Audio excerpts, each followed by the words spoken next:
My brother was accused of rape, and I think he was guilty. Basically, what the title says. To give some backstory here, we had a really complicated childhood. My father made quite a bit of money, but my mother stayed home to care for us. We were molested by a member of our church, and my mother insisted on leaving while my father shielded the guy under the pressure of church authorities. He refused to press charges, so she divorced him. Unfortunately, we ended up in a motel and then a shelter and then public housing as she rebuilt her career. We never ever went hungry under her care, but she was hardened by the divorce and became a difficult person to live or get along with. I did my best to shield my siblings as the oldest, but there is only so much you can do as a teenager. I ended up teaching my siblings how to read, cook, and to make dinner, and making sure homework was done and all of that.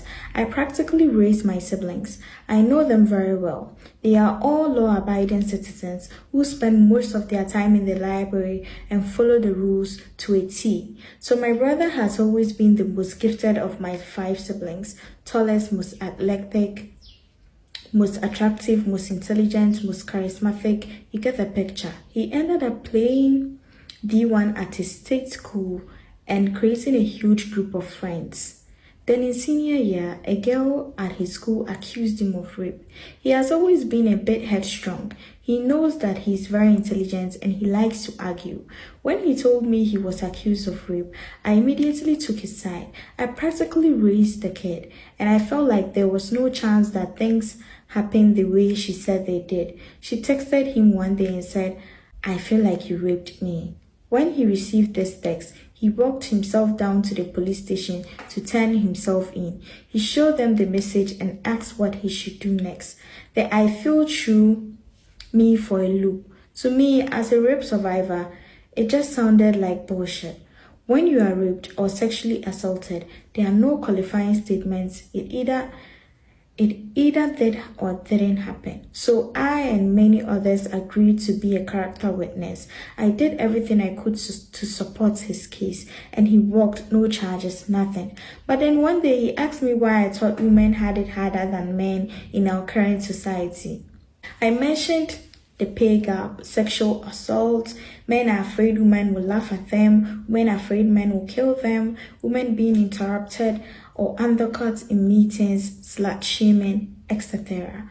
Honestly, I am pretty common on these issues. Women deserve the same rights and pay as men for the same work. I am a feminist in so much as it means equality of the sexes, and women have a choice in pursuing a career or being a stay-at-home mom.